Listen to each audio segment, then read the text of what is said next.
Thermodynamique 2, transfert de chaleur, c'est notre dernier cours sur la thermodynamique. Ensuite, c'est l'examen.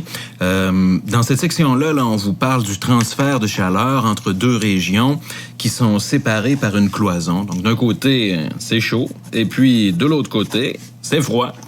Et puis, c'est simple comme ça. Il y a, dépendamment du calibre du numéro que vous faites, une cloison plus ou moins compliquée. Des fois, il y a juste un mur d'une certaine épaisseur avec un matériau. Des fois, il y en a plusieurs, un par-dessus l'autre. On peut même en avoir en parallèle comme ça. Et on s'intéresse au mouvement de la chaleur qu'on appelle le flux thermique. Le flux thermique, c'est une quantité qu'on va appeler phi indice T, qui est en fait une quantité de chaleur, delta Q. Là, mélangez-moi pas ça avec la charge en coulomb, là, comme je me souviens plus qui m'a dit au laboratoire. Q majuscule, c'est de la chaleur en joule. Je sais que ça a la même variable que la charge électrique Q en coulomb, mais c'est pas ça. Et puis, on divise par le temps que ça prend pour que cette chaleur-là, qui était du côté chaud, se déplace du côté froid, et puis on mesure le temps avec un chrono. Là, j'essaie de dessiner une horloge, puis ça marche pas, mais t'as compris que delta T, c'est des secondes, et puis que ça, c'est clairement pas des coulombs, c'est des joules. Alors voilà, ça nous donne un flux thermique qui est en watts. Il y a des gens qui se demandent pourquoi on s'intéresse pas au mouvement du froid qui se transporte vers le côté chaud plutôt que le chaud qui se transporte vers le côté froid. La question se pose. Maintenant, c'est une convention que les scientifiques ont choisi d'utiliser. On s'intéresse au mouvement de la chaleur et non pas du pas de chaleur, du froid.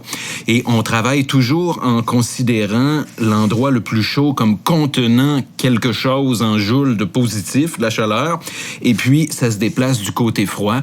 On aurait pu prendre le contraire, mais la convention est adoptée depuis longtemps et on travaille avec la chaleur et non pas avec le pas de chaleur, le froid, mais on aurait pu le faire. Alors, voyons comment ça marche et étudions pour commencer là, les choses qui sont importantes et qui vont nous permettre de travailler. J'ai choisi une cloison simple pour juste illustrer ce que c'est le principe de conduction thermique. Il y a un côté chaud où on va vous donner la température du côté chaud en degrés Celsius. Si jamais on la donne en Fahrenheit, c'est important de convertir en degrés Celsius. Toutes nos équations fonctionnent en Celsius ou en Kelvin. Je vous rappelle que 1 degré Celsius, c'est égal à 1 degré Kelvin.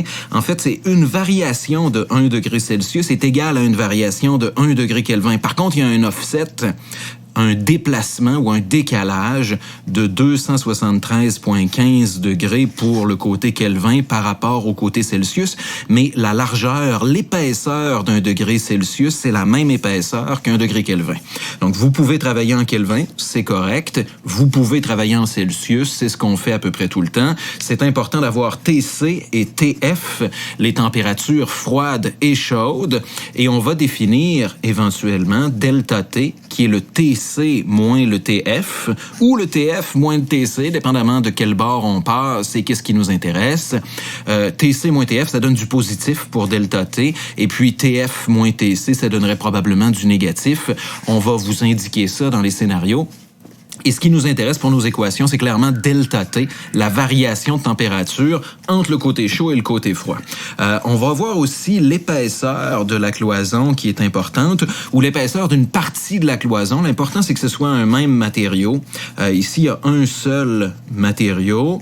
Et on va vous donner aussi un tableau que je vais vous montrer dans un instant, là, qui nous permet d'aller chercher la capacité d'isolement, la capacité là, d'un matériau à ne pas laisser passer la chaleur. On va avoir ça là, dans un tableau et donné, en fait, je pense, là, en joules par kilogramme, par épaisseur, par degré Celsius. Donc, c'est quelque chose qui nous dit, pour une certaine épaisseur, ce matériau-là a une qualité d'isolement de temps. C'est une propriété caractéristique des matériaux et vous n'avez pas à les savoir par cœur.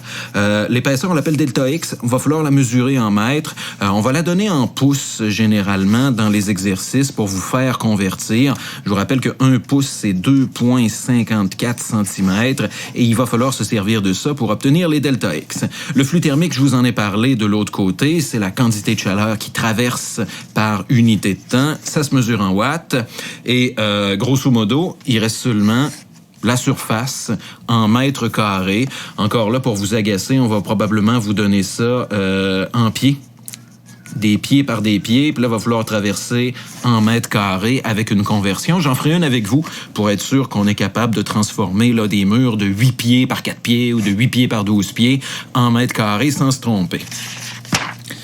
On enlève cette feuille-là et on s'intéresse maintenant à l'équation. Pour faire les exercices, c'est toujours le même type d'exercice. Là, je vais vous montrer un exemple typique tantôt. Là. On a toujours besoin de cette équation-là dans laquelle on va ajuster aux besoins la partie entre parenthèses puis la partie avec le A, au cas où il y aurait plusieurs couches de matériaux différents. Mais regardons ce que ça donne pour un seul matériau, un mur simple, une cloison faite avec un seul matériau. On calcule le flux thermique, qui, je vous le rappelle, est delta Q sur delta T. Vous pouvez utiliser delta Q sur delta T comme symbole ou phi indice T. Moi, je fais pas de différence et à l'examen, ça dérange pas non plus. On va calculer ça avec K minuscule, qui est la conductivité thermique du mur ou de la partie du mur.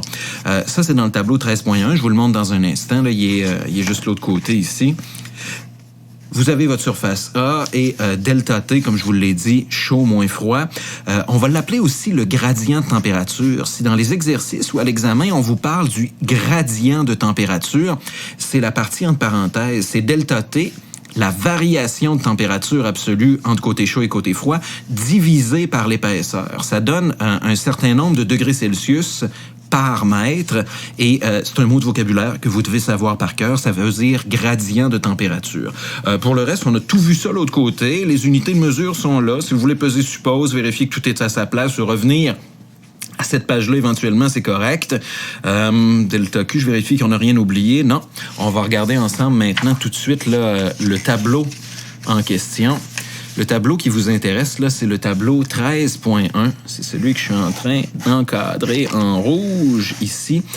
Lui, vous l'avez déjà. Et je l'ai distribué là, sur Omnivox. Il est dans la feuille d'exercice. Pour la thermodynamique, là, je vous l'ai donné parce qu'il est sur la même page que les chaleurs qui sont nécessaires, les chaleurs latentes de fusion et d'ébullition, le tableau 12.1 avec les chaleurs massiques dont c'est déjà servi, et vous avez aussi le tableau 12.3 là, où on donne alpha, qui est le coefficient de dilatation linéaire qui nous permet de calculer la dilatation thermique pour les objets à 1 dimension, 2 dimensions, 3 dimensions. Tableau 13.1, là, vous avez différents matériaux et vous avez la conductivité de ces matériaux-là, conductivité thermique.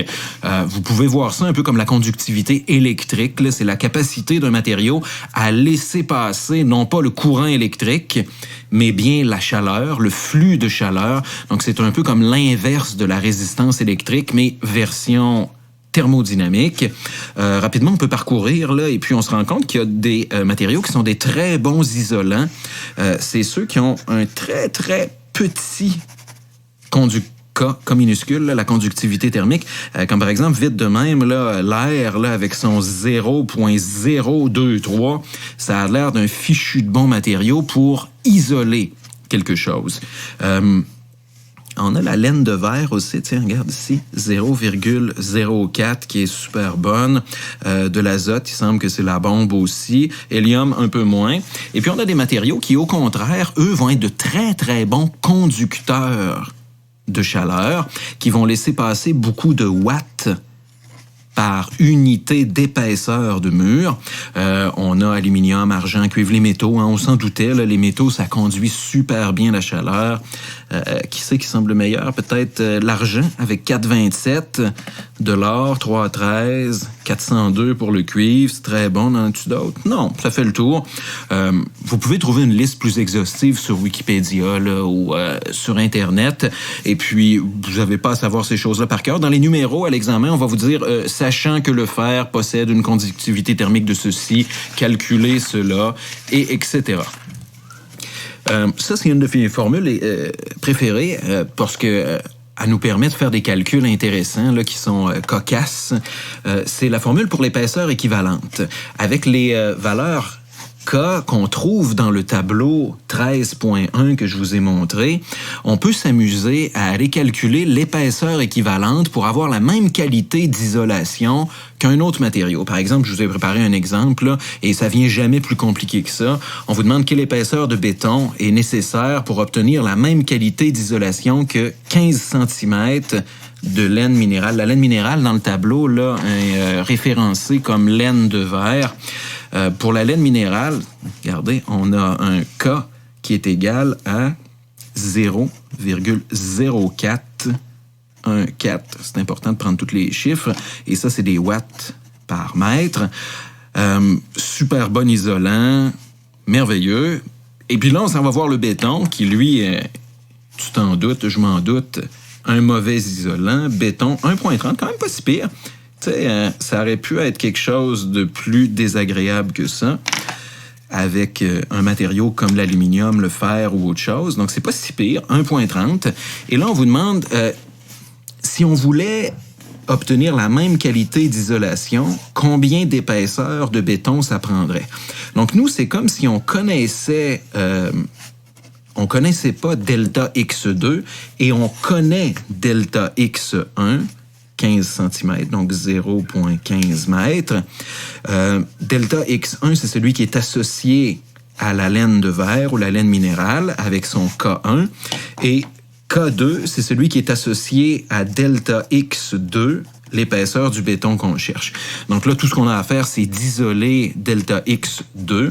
Je le fais avec vous, tiens, ça va donner delta X2 est égal à K2 divisé par K1 et multiplié par delta X1. J'ai ma calculatrice et pour m'amuser, je vais faire le calcul. On va avoir 1,30 multiplié par delta X1 qui est 0,15 et divisé par 0,0414. Ça va nous donner delta X2 qui est égal, semblerait-il, à 4,71 et des poussières mètres. Pas des centimètres, là, des mètres.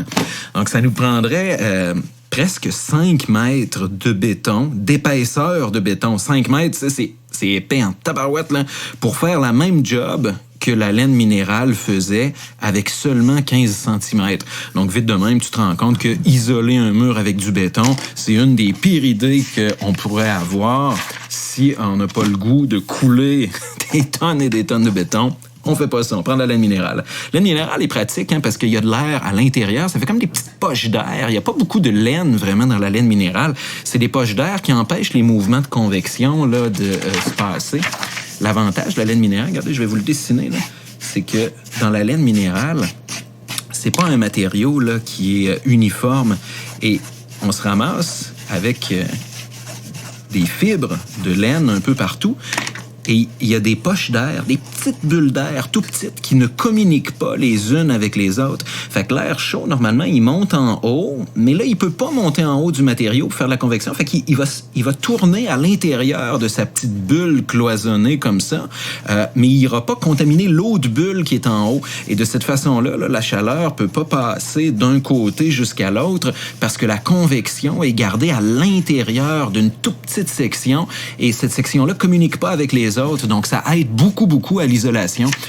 C'est une méthode là, fort astucieuse qu'on a trouvée pour empêcher les mouvements de convection. Je vous rappelle que la convection, là, c'est le mouvement de l'air ou d'un gaz ou d'un liquide, en fait, n'importe quel fluide chaud qui tourne, qui bouge là, à l'intérieur d'un contenant ou de quelque chose là, qui l'empêche de sortir. On a des mouvements de convection quand tu fais bouillir de l'eau dans ta casserole, là, l'eau chaude qui est en bas monte en haut et ça permet à l'eau froide qui était en haut de descendre, toucher la partie chaude là, qui est proche du rond et ainsi de suite. Là. Donc, ça réchauffe le liquide plus rapidement et plus efficacement. Si on bloque les mouvements de convection, comme dans la laine minérale, on augmente la capacité d'isolation de notre matériau. Allez, regarde le mur composé maintenant. Le mur composé, c'est un mur où on a plusieurs matériaux différents qui sont en sandwich là, entre le côté chaud et le côté froid. La façon que ça fonctionne, c'est que c'est un peu comme en électricité. On va aller définir ce qu'on appelle des résistances thermiques et on va faire le calcul de la résistance thermique équivalente. À peu près comme on fait le calcul de la résistance totale équivalente dans un circuit en série. Et puis, en fait, c'est pas un peu comme, là, c'est exactement comme ça. On va définir R1 qui caractérise la première couche, R2 qui caractérise la deuxième, R3 qui caractérise la troisième. S'il y en avait 4, s'il y en avait 5, on aurait R4, R5, ainsi de suite, tant qu'on a des épaisseurs de sandwich entre notre côté chaud et notre côté froid. Les R, on les calcule facilement. Je mets un petit I, là, ça veut dire c'est l'index. Là, on remplace le I par 1, 2, 3, 4, 5, tant qu'il y en a. On prend simplement le delta X qui est associé à une couche, comme par exemple ça, là, ce serait delta X1. On aurait ici delta X2, mais tu as déjà compris comment ça marche, et delta X3, ce serait l'épaisseur de notre couche de matériau numéro 3. Et on va chercher dans le tableau les constantes K, propriétés caractéristiques de chacun de ces matériaux-là qui caractérisent chacune de ces couches-là, et on s'en va diviser un par l'autre. Ça, c'est des mètres. Puis ça, c'est des watts par degré Celsius, mètres aussi. Fait que ça nous donne des mètres carrés degrés Celsius par watt. L'unité n'a pas tant d'importance. Ce qui est important, c'est qu'on va aller calculer avec cette équation-ci phi indice T, le flux thermique total, à travers de toutes les couches de nos matériaux, en utilisant l'équation qui est ici. Là, le R total, on calcule ça, pareil comme en électricité, R1 plus R2 plus R3 plus R4 plus tant qu'il y en a. Dans notre cas, il y aurait seulement 3 couches, donc on aurait R1 plus R2 plus R3. S'il y en a seulement 2, c'est R1 plus R2, t'as compris. Et la surface A, comme c'est la même pour tout le monde, ben on vient la placer ici. On pourrait construire une équation pour les murs avec des cloisons parallèles. On fait pas ça, il y en aura pas à l'examen, mais ça marcherait aussi. On pourrait faire l'analogie avec l'électricité également. Ce serait un cas là, où on aurait la température chaude en haut, la température froide en bas. Pour nous, là, on les traverse de façon transversale, perpendiculaire à la surface de chacune des couches, et on prend pour acquis que la surface A, elle est la même pour toutes les couches de matériaux, un après l'autre. C'est pour ça qu'on prend un seul A, un seul delta T entre le côté chaud et le côté froid, et on prend le R total qui dépend de la composition de votre mur. Là, écoute, c'est l'heure de l'exemple. Je vais pas le solutionner au complet de façon numérique, mais je vais vous dire comment faire. Cet exemple-là, c'est un classique. Je le fais en classe avec mes étudiants à peu près tout le temps. La question qu'on vous pose, c'est, écoute, on construit, et c'est bien basique, là, un genre de remise, là, ou une shed, ou un cabanon, là, quelque chose de rectangulaire, qui a pas de forme étrange pour garder tout ça simple. Et on imagine aussi que c'est sur pilotis, cette affaire-là, là, puis qu'il y a de l'air froid qui passe en dessous, et on veut garder l'intérieur à une certaine température.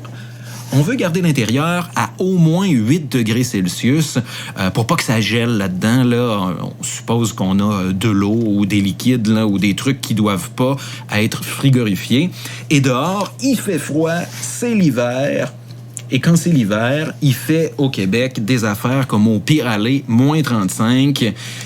Et là, on vous demande, compte tenu de la composition du plafond, compte tenu de la composition des 4 murs, compte tenu de la composition du plancher qui est 6 pouces de béton, pas vargeux, peux-tu me trouver le type de calorifère qu'il faut que j'installe là-dedans? Puis par type de calorifère, je veux dire combien de watts de chauffage je dois mettre. Est-ce qu'il faut que je mette une plainte de 4000 watts? Est-ce qu'il faut que je mette un petit calorifère de 1500 watts? Est-ce que je peux me contenter d'une petite chaufferette d'appoint de 500 watts puis ça va faire le travail? Ou est-ce que je dois installer un gros système de 12 000 watts ou une affaire de pas de bon sens comme ça pour garder l'intérieur à 8 degrés Celsius?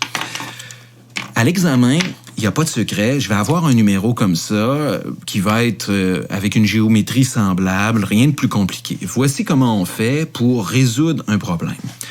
Je vous suggère de traiter tous les murs qui possèdent la même composition ensemble.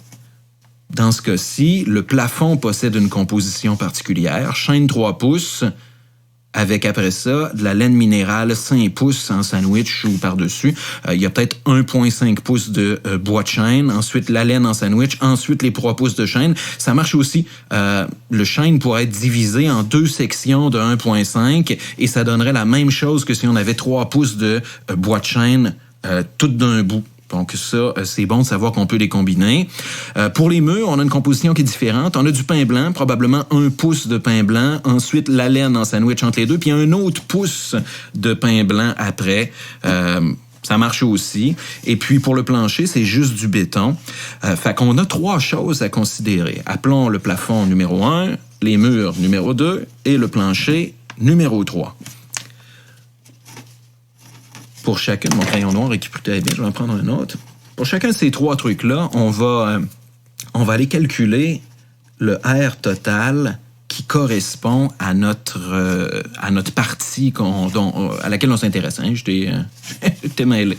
Allons-y pour chaîne 3 pouces plus laine 5 pouces. Première chose à faire, tu transformes les pouces en mètres. Donc, tu vas avoir delta X 1 pour le chêne, qui est 3 fois 0,0254 en mètres, 3 pouces fois le facteur de conversion. Et puis, pour la laine, appelons-le delta X2, on va avoir 5 fois 0,0254, comme ça. Donc là, on a nos 2 épaisseurs, delta X1 pour le bois de chêne, delta X2 pour la laine. Maintenant, on consulte le tableau, tu sors ton document. Et là, on va voir pour brique chêne 0,147. Cool! Ça veut dire qu'on va avoir... Tiens, je vais le noter ici pour le chêne. On va avoir le K1 0, j'ai déjà oublié ce que j'ai dit, 147. Et puis, le K2 pour la laine. On consulte le tableau. La laine minérale, laine de verre 0,0414. K2 0,0414. Donc maintenant, on a nos outils pour travailler et on va calculer le R total, qui est le R1, plus le R2 pour le plafond et seulement le plafond. Pour R1, on va avoir delta X1 sur K1 et pour R2, on va avoir delta X2 sur K2.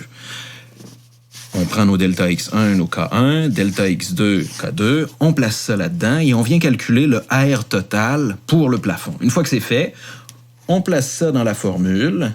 Flux thermique pour le plafond, appelons-le P, c'est égal à la surface A, on va la calculer dans un instant, fois delta T. Delta T, c'est la différence de température. Dans notre cas, c'est TC, 8 degrés, moins 35, ça fait un delta T qui est égal à 8, moins, ça fait plus. Donc, 8 plus 35, ça va vous donner 43 degrés Celsius de delta T. Donc, on place ça ici. Et on divise, comme c'est indiqué dans la formule, par le R total, qui est l'addition de R1 et de R2.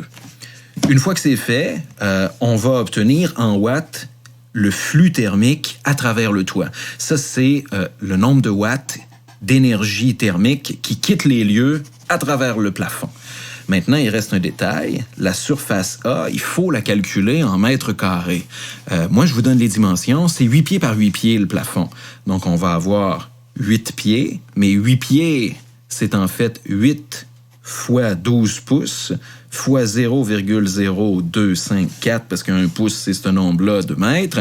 Et puis, 8 par 8, donc 8 fois 8, on peut mettre au carré, et ça va nous donner des mètres carrés. Cool. Voilà qui est fait pour le plafond. Tout le monde est content. Et on doit continuer maintenant pour le plancher, pour les murs. Pour les murs, si vous n'avez pas de temps à perdre comme moi, on fait la même chose, mais pour la surface A des murs, on va aller chercher l'addition des 4 murs. Fait que là, pour les murs, vous avez 6 pieds par 8 pieds fois 4. Donc, ça va nous donner 6 fois 12 fois 0,0254. Ma ligne est pas assez longue. Fois 8 fois 12 fois 0,0254. Là, il y a des simplifications là, qu'on aurait pu faire là-dedans. Et c'est pas fini, on fait x4 parce qu'il y a 4 murs identiques comme ça et ça nous donne notre surface totale pour les 4 murs. Et là, on repart avec la même logique qu'on vient de faire ici. On se calcule un R total pour nos murs avec nos 2 pouces de pain blanc et nos 5 pouces de laine minérale. On va consulter le tableau et on trouve un flux thermique pour les murs qui vaut un certain nombre de watts. On fait la même chose pour le plancher en béton. Ça va être vite fait, comme on a juste 6 pouces de béton, une seule couche là, d'épaisseur d'un matériau particulier. Et à la fin, on va avoir 3 flux thermiques. Un pour le plancher, un pour le plafond et un pour les 4 murs, tout inclus ensemble. On additionne. C'est simple comme ça. On fait le flux total, qui est la somme des flux thermiques, et on trouve la réponse. La réponse, je ne l'ai pas pour l'instant, je vais vous la mettre, je vais vous l'envoyer un MIO, je vais vous la donner là, au dépannage, et vous pourrez vérifier si vous avez réussi ou pas à faire ce problème-là. Et si vous réussissez ce problème-là, vous êtes prêt pour l'examen. À l'examen, il va y avoir un exercice identique à celui-là. Identique, écoute, ce sera pas les mêmes dimensions, ce sera pas les mêmes températures, ce sera pas la même composition des murs, mais tu as compris le principe. Ça va être un exercice qui demande exactement les mêmes compétences, exactement les mêmes calculs et qui prend, somme toute, à peu près le même temps à faire. On ne vous donnera pas quelque chose qui est dramatiquement plus long que ça à calculer. Et c'est tout sur la deuxième partie de la thermodynamique. Il n'y a rien d'autre à savoir, il n'y a pas d'autres compétences à développer, ça fait le tour. Donc, je vous laisse là-dessus et je vous encourage à faire cet exemple-là par vous-même et à vérifier avec moi si vous avez, oui ou non, la bonne réponse. Allez, bonne journée!